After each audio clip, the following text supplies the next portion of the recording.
જેમ બોર્ડની એક્ઝામ નજીક આવે ને એમ કામના ડાટા થતા જાય છે. બહુ કામ પીડાનું.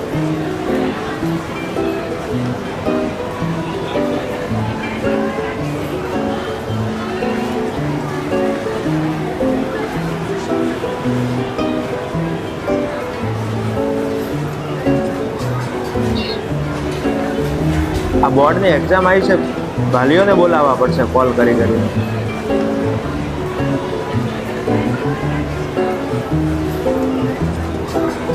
હેલો, હા તમારું છોકરું 10મા ધોરણમાં ભણે છે ને? તો આપણે આ બોર્ડની એક્ઝામ આવે છે એના માટે વાલી મીટિંગ રાખી છે. દરેક બાળકના વાલીને પર્સનલી મુલાકાત માટે. તો તમે આવી જજો હમણાં 12 સાડા 12. હા, એ કામની ટાઈમ હોય પણ તમારા વિદ્યાર્થી પાછળ ધ્યાન આપવું એ પણ તમારી જ ફરજ છે. એટલે વાલી મીટિંગમાં તો આવવું છે. હા, દરેકના વાલીને મળવાનું છે, તમને એકલાને નથી. હા, તો તમારા બાળક માટે તો આવવું જ પડશે. ઓકે, ચાલો આવતા રહે.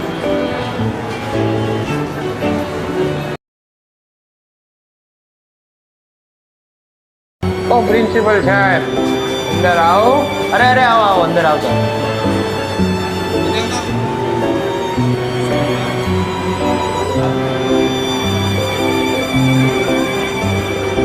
બોર્ડની એક્ઝામ આવે છે ફેબ્રુઆરી મહિનામાં, બીજા મહિનામાં. બોર્ડની પરીક્ષા આવે એમ? તમને ખબર જ નથી બોર્ડની એક્ઝામ આવે છે? એ તો તમારે ધ્યાન રાખવાનું હોય ને. અમારે તો ધ્યાન આપવાનું જ છે ને અમે ધ્યાન આપીએ છીએ, પણ તમારે પણ થોડું ઘરે ધ્યાન આપવું પડે અને બાળકને ભણવા બેસાડવું પડે. નહીં, અમે ભણવા તો મોકલીએ છીએ, એટલા પૈસા બગાડતા તમારા જોડે. તમે પૈસા બગાડો છો એ વાત સાચી છે ને, તમારા પૈસા કઈ ખોટી જગ્યા નથી બગડતા, પણ બાળકને સ્કૂલમાં જેટલું ભણે છે એટલું જ એને ઘરે પણ બેસાડવું જ પડે તમારે ભણવા. તમારા પૈસા ખોટી જગ્યા નથી બગડતા, પણ ઘરે એને ભણવા બેસાડશો તો એને ટકા વધારે આવશે, સારી સ્કૂલમાં એને એડમિશન મળશે. ઘરે આવીને ભણવા બેસે તમારા ઘરનું કામ કોણ કરશે? દૂધ કોણ ભરાવે? તમે તમારા છોકરાને કામ કરાવો છો, હમણાં એને ભણવાની ઉંમર છે, કામ કરવા માટે આખી જિંદગી પડી છે. તમે આવી રીતે કામ કરાવીને તમારા છોકરાની જિંદગી તમે જ બગાડો છો. એના સિવાય બીજું કામ કોણ કરે અમારા ઘરમાં? બોલો, તમે જ કહો.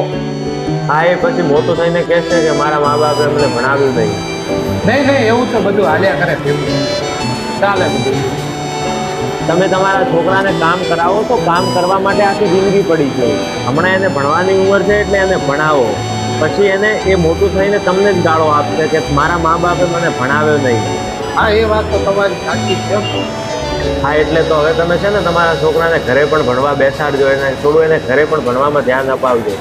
ઓકે, અને હવે અમે જ્યારે કોઈ દિવસ વાલી મીટિંગ માટે એકવાર ફરી વાલી મીટિંગ રાખવાના છીએ એટલે તમને કોલ કરીએ તો આવ. ઓકે, હાલો આવજો.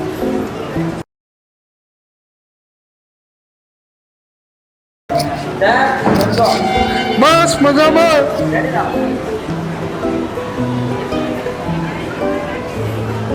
સર, હું થયું કઈ મારા છોકરાની ફરિયાદ બીજી આવી છે? હા, એ ભણે પણ છે ને હોશિયાર પણ છે, પણ આ તો એક નાનકડી વાલી મીટિંગ રાખી દે એટલે તમને બોલાવી દીધા. બાકી તમારા છોકરાની કોઈ ફરિયાદ બીજી કે ભણવામાં ઠોટ તો છે જ નહીં એવું નથી. એ રખડવામાં તો ધ્યાન નથી આપતો ને? નહીં, એ તો હોશિયાર છે આખા ક્લાસમાં. હા હા, મારો છોકરો હોશિયાર જ હોય ને. ઘરે આવે ત્યારે મને રખડવા પણ નથી આપતો કે મોબાઈલ પણ જોવા નથી આપતો. તો શું તમે એને આખો દિવસ ભણવા જ બેસાડ્યા કરો છો? હા, તો ત્યારે જ તો સર એના સારા માર્ક્સ આવે ને. નહીં, તમે એની ઉપર એટલું બધું પણ દબાણ ન આપો. એટલું દબાણ સારું નહીં બાળક માટે. હા, દબાણ તો આપવું જ પડે ને. જો જિલ્લામાં પહેલો નંબર લાવવો હોય તો એના પર થોડુંક તો દબાણ રાખવું ને આપણે. જિલ્લામાં પહેલો નંબર લાવવાના કારણે તમે એની ઉપર એટલું દબાણ આપશો, એને આખો દિવસ ભણવા જ બેસાડ્યા કરશો ને, તો પછી એનું જિંદગીનું બધું મનોરંજન તો તમે છીનવી જ લીધું છે. એટલે એને થોડી વાર મોબાઈલ જોવા આપો, થોડી વાર ટીવી પણ જોવા દેવાય. આખો દિવસ તમે ભણવા જ ન બેસાડ્યા કરો એને. નહીં, મનોરંજન કાંઈ નથી કરવું. હમણાં એના ભણવાનો ટાઈમ છે ને એટલે એને ભણવા આપવું પડે. અને ભણવામાં આનું મગજ જ ખરાબ થઈ જશે આખો દિવસ ભણવા બેસવાના કારણે. હા, એ વાત તો તમારી સાચી છે. તમને ખબર નહીં હોય પણ આટલું બધું દબાણના કારણે હમણાં ઘણા બધા કેસો બને છે.